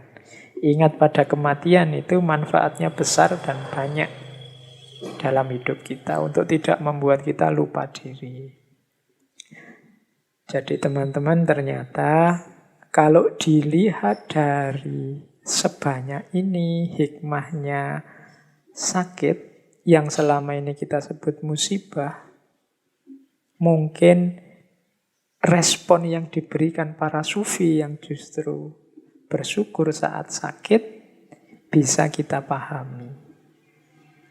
Karena memang sakit itu membawa banyak hikmah. Tidak harus kita mengeluh, tidak harus Kita merasa jatuh saat kita diberi rasa sakit. Hikmahnya sangat banyak. Kalau dilihat hikmahnya saja di luar sakit yang kita rasakan, bahkan mungkin kita seperti saya bilang di depan tadi, akan melihat sakit sebagai anugerah yang luar biasa dari Allah. Itu saya bawa sebuah quotes dari seorang ulama Turki, Badi'uzzaman Said Nursi. Katanya Said Nursi, dalam penyakit tersembunyi kasih sayang ilahi. Karena kalian terjaga dari kelalaian dan kemaksiatan, serta selalu merenungkan wajah kematian dan negeri keabadian.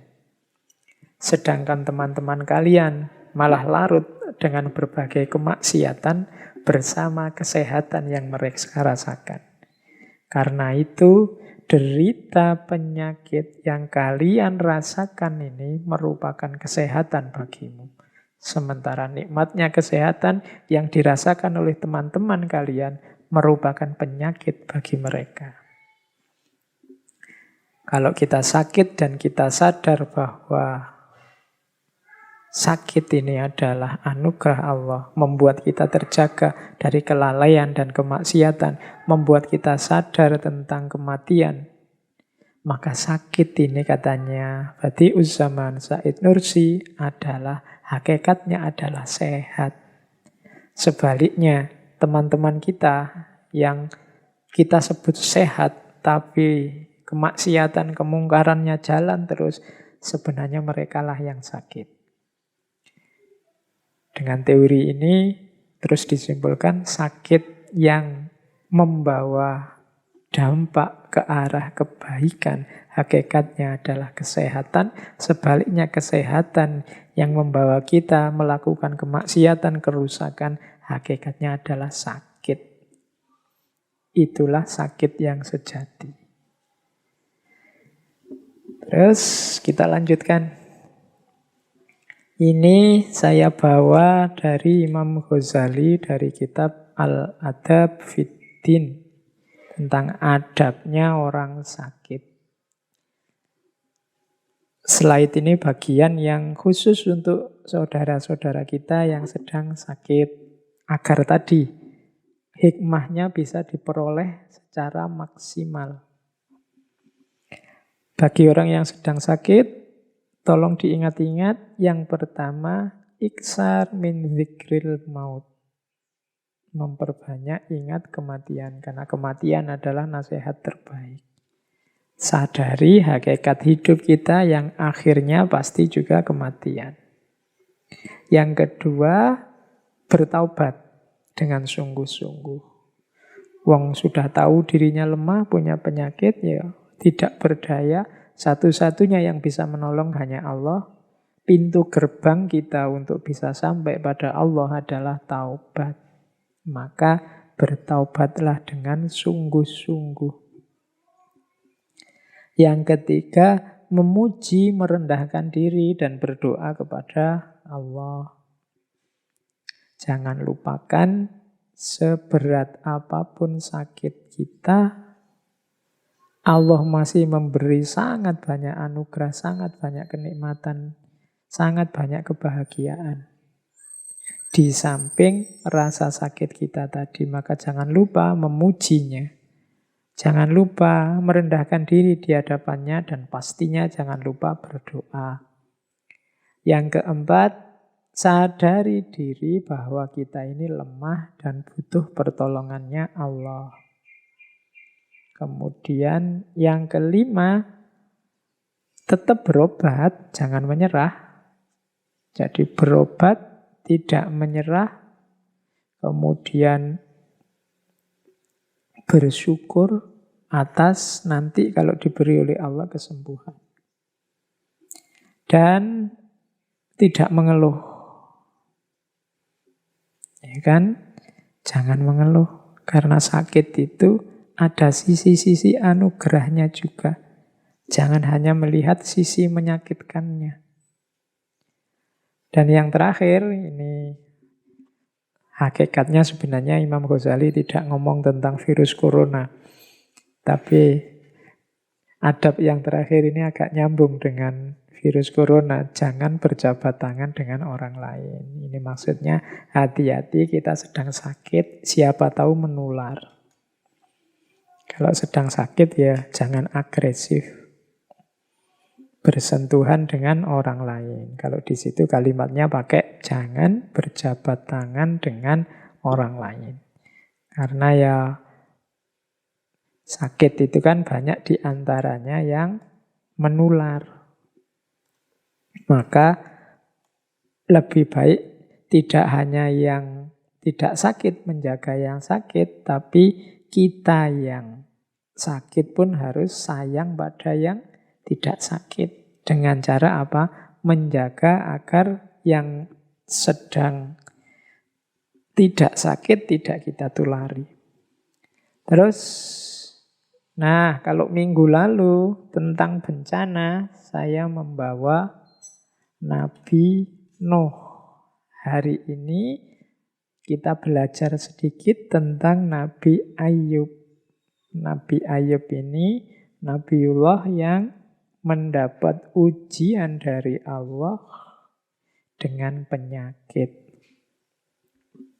Nabi Ayub ini Nabi yang awalnya Nabi yang kaya raya, mendapat nikmat yang luar biasa dari Allah. Dia punya 12 anak. Kemudian punya istri yang solehah, kaya raya.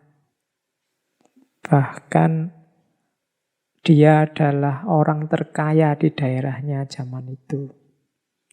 Tapi kemudian setelah 20 tahun pernikahan, 20 tahun mengalami nikmat yang luar biasa dari Allah, saat beliau berusia 50 tahun, datanglah ujian itu dari Allah.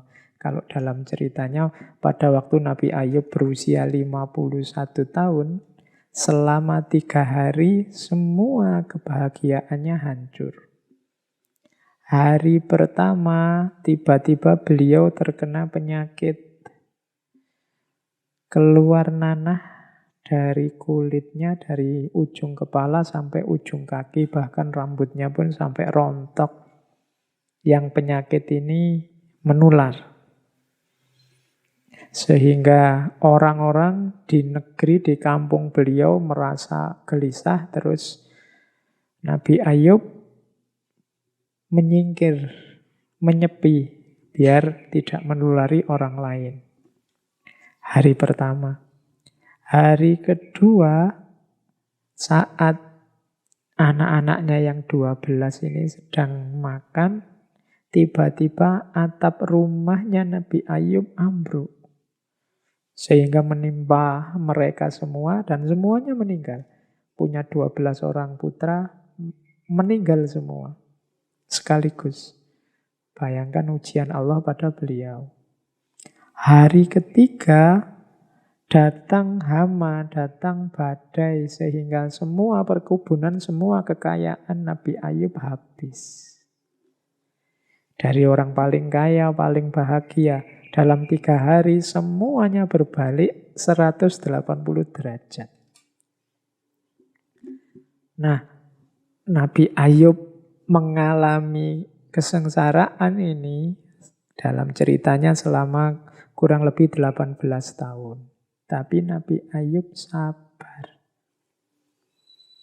Bahkan sampai satu ketika istrinya tanya, istrinya orang soleh dan sangat sabar. Cuma satu ketika beliau tanya, wahai Nabi Allah, engkau ini sudah 18 tahun loh, sudah tidak melakukan dakwah. Cobalah engkau berdoa pada Allah agar penyakitmu sembuh. Itu saja. Nanti kalau sudah sembuh kan kamu bisa dakwah lagi. Nabi Ayub tanya pada istrinya, wahai istriku, berapa lama kita mengalami kenikmatan? Istrinya Nabi Ayub menjawab, ya kurang lebih 20 tahunan lah. Oke, sekarang berapa lama kita diuji oleh Allah seperti ini? Istrinya menjawab, ya sekitar 18 tahun. Makanya itu aku masih malu meminta pada Allah. Padahal selisihnya cuma 2 tahun. Tapi beliau malu, kita sudah 20 tahun lebih berbahagia. Jadi ini meskipun sudah 18 tahun, aku masih merasa malu.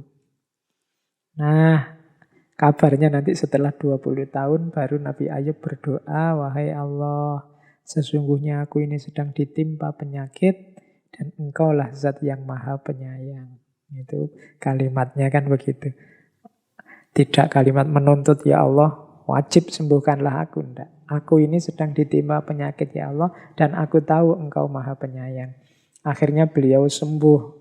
Dan kabarnya nanti kekayaannya setelah beliau sembuh itu kembali lagi 2 kali lipat.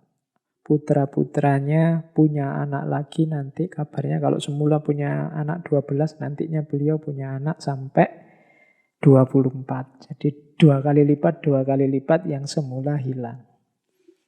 Oke, nah dari kisah Nabi Ayub ini di catatan saya ada beberapa hikmah. Yang pertama untuk kita tidak dikuasai oleh kepemilikan duniawi. Kaya oke, punya anak, punya istri solihah oke, tapi tidak terikat, tidak dikuasai, tidak tergantung.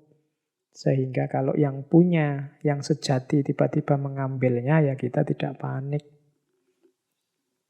Yang kedua, dari kisahnya Nabi Ayub tadi, kita mengingat bahwa selama ini kuantitas dan kualitas nikmat dan kebahagiaan yang diberikan oleh Allah sudah luar biasa dalam hidup kita. Kalau mau dikalkulasi, sebagian besar kita pasti tahun-tahun yang kita bahagia penuh nikmat dengan waktu yang kita diuji dengan sakit, itu mungkin tidak ada 10%-nya. Rasa sakit itu, pengalaman sakit itu dalam hidup kita. Jadi, ayo kita ingat ini terus. Sebagaimana tadi Nabi Ayub, waktu disuruh minta sembuh, dia tanya berapa tahun kita dulu bahagia. Nah, kalau kita ingat nikmat dan kebahagiaan tadi, setidaknya kita akan melakukan 3 hal. Yang pertama, tidak berhenti bersyukur. Yang kedua, malu untuk mengeluh.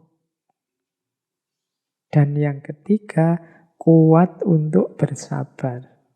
Nah, jadi untuk membuat kita senantiasa bersyukur, membuat kita tidak mudah mengeluh, dan membuat kita kuat untuk sabar, maka di antara tips yang diberikan melalui kisahnya Nabi Ayub adalah jangan lupakan kuantitas dan kualitas nikmat serta kebahagiaan yang selama ini sudah diberikan oleh Allah. Yang ketiga, yakinlah atas hadirnya pertolongan Allah. Kenapa sih Nabi Ayub bisa sekuat itu? Karena pasti beliau yakin semuanya merupakan skenario terbaik dari Allah dan pasti Allah akan menolong hambanya. Ini yang menguatkan Nabi Ayub. Dan yang terakhir, ini mungkin diskusinya harus panjang, yang terakhir ini perlunya pendamping yang baik dan setia. Ya, kita butuh pendamping yang baik. Sebagaimana Nabi Ayub yang dengan setia didampingi oleh istrinya. Ini membantu untuk menguatkan kita. Jadi itu hikmah-hikmah di balik kisahnya Nabi Ayub. Teman-teman, materi utamanya saya kira sudah ya.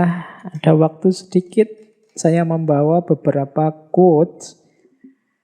Yang pertama, sengaja saya bawa ini, teman-teman sering dengar quotes ini tentang sakit dan sehat. Mens sana in corpore sano. Banyak yang tidak suka dengan pepatah ini, dengan peribahasa ini, karena kita mengartikan mens sana in corpore sano itu sebagai dalam tubuh yang sehat terhadap terdapat jiwa yang sehat. Sebenarnya maksudnya kalimat ini adanya di syair seorang penyair Romawi yang namanya Junival. Junival ini punya, sebenarnya ini syair religius. Kalimat itu artinya bukan, awalnya sebenarnya bukan untuk kita menjaga kesehatan jasmani biar pikiran kita sehat. Ini yang membuat kita komplain, karena lu kan banyak Pak orang yang pikirannya ndak waras meskipun tubuhnya sehat. Orang gila itu pikirannya kacau, tapi ya bisa sehat. Orang-orang koruptor-koruptor itu sehatnya luar biasa, wong kaya raya misalnya. Kan pikirannya ndak sehat itu. Sebenarnya maksud quotes ini, maksud peribahasa ini bukan itu. Jadi maksudnya adalah kalau diartikan letterlek kalimatnya itu artinya pikiran sehat dalam tubuh yang sehat. Jadi ini syair itu sebenarnya mengkritik perilaku keberagamaan orang Romawi. Orang Romawi zaman dulu yang suka berdoa minta umur panjang. Nah dalam syairnya Junival ini dikritik, ya jangan minta umur panjang saja, tapi berdoalah untuk memiliki pikiran yang sehat dalam tubuh yang sehat. Kalau pakai nama lain berarti berdoalah untuk sehat jasmani dan sehat rohani. Kenapa sih kok ini kemudian dikenal sebagai prinsipnya kesehatan jasmani? Ini kalau dalam sejarahnya ini berhubungan dengan seorang tokoh olahraga namanya John Halley dari Inggris. Dia menggunakan semboyan mensana in corpore sano itu untuk moto klub atletiknya, klub atletik Liverpool pada sekitar tahun 1861. Karena dipakai untuk klub atletik, klub olahraga, terus konotasinya kemudian ini semboyan untuk kesehatan fisik saja. Padahal sebenarnya ini mensana in corpore sano itu makna letterleknya bukan untuk kesehatan fisik, tapi makna letterleknya pikiran sehat dalam tubuh yang sehat. Mensana in corpore sano. Bukan pikiran sehat itu karena tubuhnya sehat. Tapi pikirannya ya sehat, tubuhnya ya sehat. Itu maksudnya quotes itu. Oke, ini juga quotes bagus dari Charles Frazier. Disease is nature's revenge for our destructiveness. Penyakit itu adalah balas dendamnya alam, balasan alam terhadap perilaku merusak kita. Ini saya jelaskan minggu lalu ketika bencana. Bagaimana perilaku manusia yang rusak ternyata bisa menghasilkan hal-hal yang merusak pula terhadap manusianya. Ada quotes lagi, we don't know how strong we are until being strong is the only choice we have. Kita tidak tahu sekuat apa kita sampai menjadi kuat adalah satu-satunya pilihan kita. Bertahan, berjuang, mencari kesembuhan, ini kan butuh kekuatan. Ini kan sebenarnya terpaksa. Kita tidak tahu loh kita setangguh itu, kita tidak tahu loh kita sekuat itu, tapi dipaksa oleh sakit, akhirnya kelihatan bahwa kita ini kuat. Kalau nggak dipaksa ya kita tidak mau berjuang, tidak kelihatan kekuatan kita. We don't know how strong we are until being strong is the only choice we have. Kita tidak tahu sekuat apa kita sampai menjadi kuat adalah satu-satunya pilihan. Para mahasiswa itu tidak tahu bahwa mereka sebenarnya punya potensi untuk menulis sampai dipaksa oleh dosennya, dipaksa oleh aturan bikin skripsi untuk menulis sehingga kelihatan bahwa mereka pinter loh nulis. Ini sama konotasinya dengan itu. We don't know how strong we are until being strong is the only choice we have. Kemudian ini ada lagi quotes untuk kita bersikap hati-hati. Just because I could yesterday doesn't mean I can today.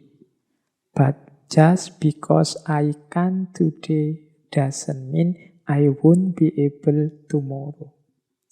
Hanya karena kemarin aku bisa, tidak berarti hari ini aku juga bisa.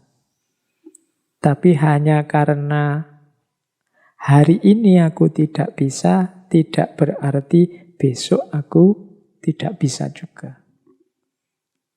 Ini quotes untuk tidak sembrono. Pak, saya kemarin itu loh, keluar-keluar tidak pakai masker, aman-aman saja itu tidak ada apa-apa. Ya, just because I could yesterday doesn't mean I can today. Kalau kemarin aman ya bukan berarti besok kalau kamu tidak pakai, hari ini kamu tidak pakai lagi akan aman juga. Kebalikannya juga begitu. Pak, saya kemarin jalan-jalan keluar, terus jatuh. Mungkin besok saya jatuh juga, ya tidak mesti. But just because I can today doesn't mean I won't be able tomorrow. Hari ini aku tidak bisa, bukan berarti besok juga tidak bisa. Ini kita untuk hati-hati, tidak sembrono, hidup penuh perhitungan di bagian awal dan di bagian akhir menyuruh kita untuk tidak putus asa, tidak menyerah. Itu yang dimaksud oleh quotes tadi. Selanjutnya, ini seperti sunatullah qudratullah tadi. Cuma quotes dalam bahasa Inggris. Not everything that is faced can be changed, but nothing can be changed until it faced. Tidak semua yang dihadapi bisa diubah, tapi tidak ada apapun bisa diubah sampai dihadapi. Jadi tidak ada yang bisa kita hadapi, tidak ada yang berubah kalau tidak kita hadapi. Not everything that is faced can be changed, but nothing can be changed until it faced. Kalau tidak kita garap, ya tidak akan selesai. Tapi tidak semua yang kita garap selesai. Kalau kamu belajar, kamu bisa pinter, bisa tidak pinter. Tapi kalau kamu tidak belajar, pasti kamu tidak pinter. Kalau kamu berusaha, kamu bisa kaya, bisa juga tetap miskin, wong penghasilannya tidak besar. Tapi kalau kamu tidak berusaha, pasti kamu miskin. Not everything that is faced can be changed, but nothing can be changed until it's faced. Terakhir, ya ini saudara-saudara kita yang sedang sakit, boleh baca ini. You are allowed to scream, you are allowed to cry, but do not give up. Engkau boleh berteriak sekeras-kerasnya, engkau boleh menangis, tapi jangan menyerah. Sakit bukan musibah, bahkan di balik sakit ada anugerah dan banyak hikmah. Baik teman-teman, saya kira itu ya sesi kita kali ini tentang sakit. Sambungan dari minggu lalu, saya bicara tentang bencana. Insya Allah kita tuntaskan sesi musibah minggu depan dengan tema yang lebih filosofis, yaitu tentang penderitaan. Saya akhiri sekian, kurang lebihnya mohon maaf. Wallahul muwafiq, wallahu a'lam bissawab. Wassalamualaikum warahmatullahi wabarakatuh.